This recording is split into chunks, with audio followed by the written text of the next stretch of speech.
G'day ladies and gents, and welcome back to War Thunder. Today we're going to be having a look at a Centurion Mark 10 with a bit of a twist. This is the Stridsvagn 101. I started to sort of spade this tank out, and at first I wasn't really getting a lot of luck, and it was causing me a bit of frustration, but occasionally you'll get some maps and some games where you just absolutely have a beautiful display, and for me, this is a really beautiful display of what the STRV 101 or the Centurion Mark 10 can actually do. In this particular match, I am 7.7. It's pretty much like a 7.3, 7.7 type matchup. I believe there's a couple of 8.0s, maybe an 8.3. I'm not really in the best spot in terms of up tiers and down tiers. And that's okay, because the Centurion Mark 10, or the STRV 101 in this case, can kind of deal with that sort of thing. It's not a particularly amazing tank, but it's definitely not a bad tank. But I'll tell you what is bad. This particular map design. Now, have a look at what I can see with the gun there. I'm in bino view, and the small reticle denotes where my barrel is pointing towards.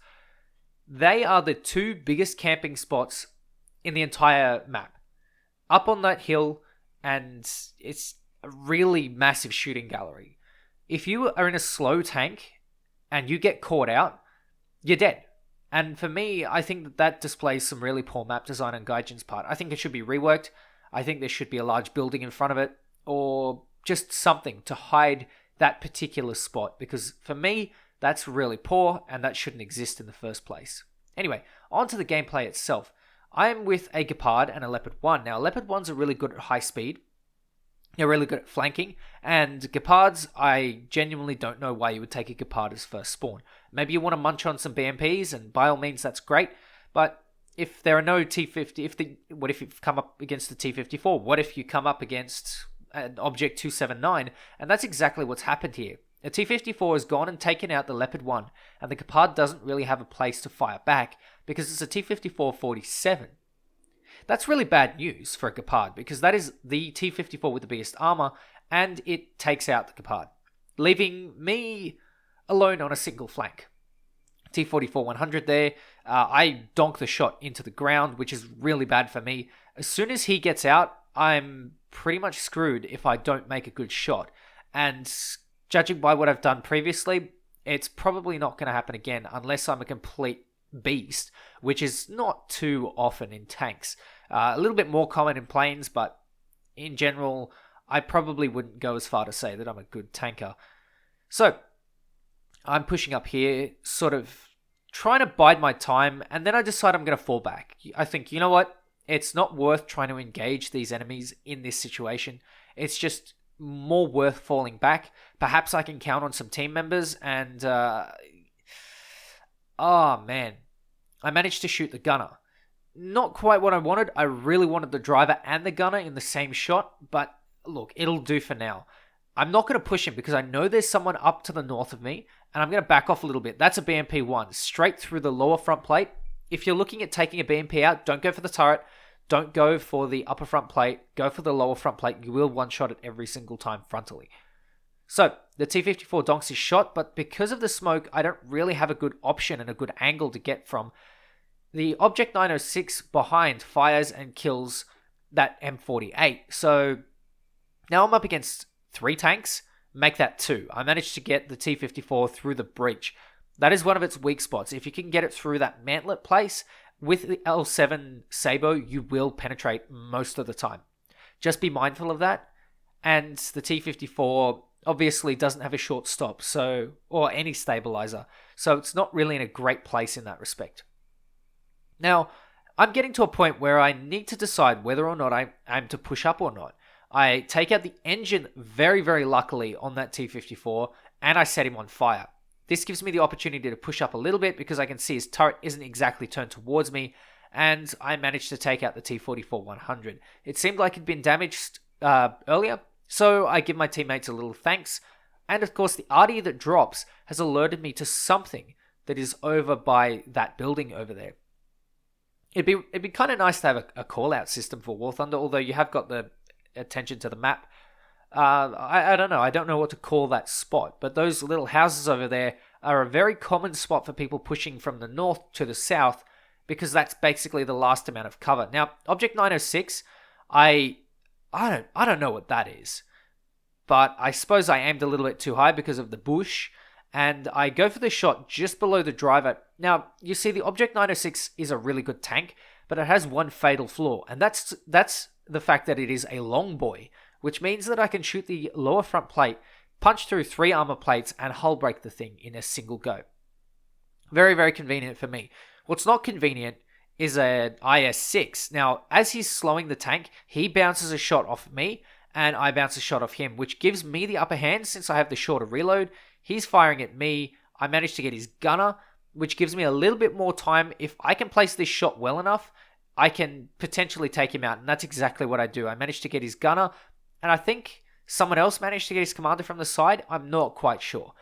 You can see here that I've managed to hold this position on the map so that my team does not get flanked.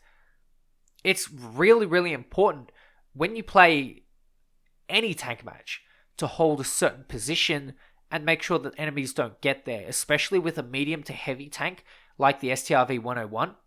The Centurions in general aren't maneuverable.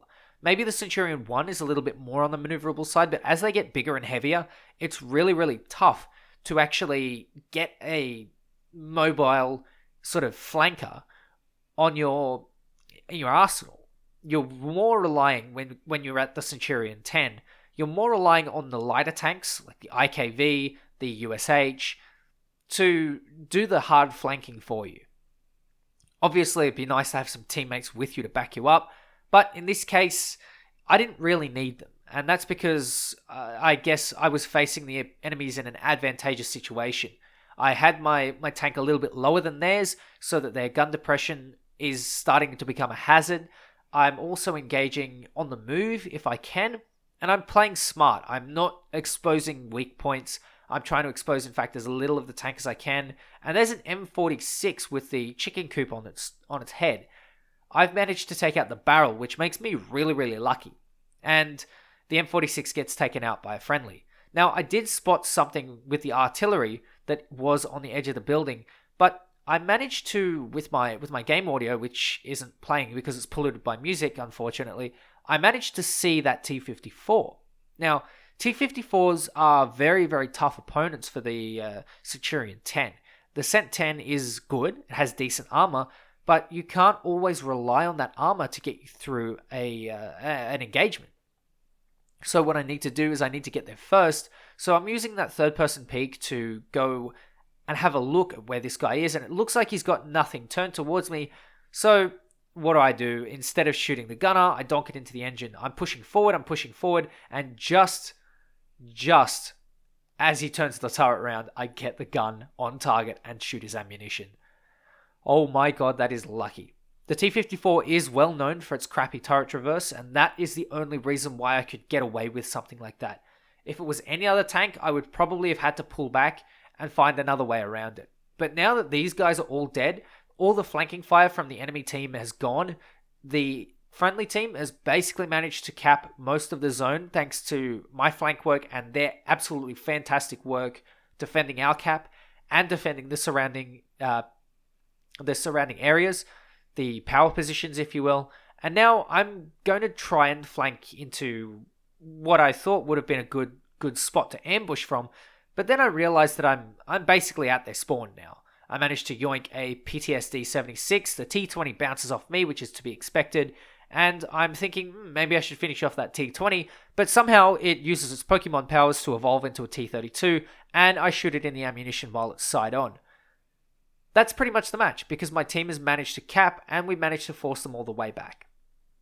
This, for me, is a perfect example of how you should play. Playing smart, playing intelligently will get you results like this. You don't have to camp and you don't have to be hyper-aggressive. You can just be measured. And this is the way that you will absolutely dominate battles in Tank RB. Anyway, ladies and gents, thank you very much for watching. Take care, and I'll catch you next time.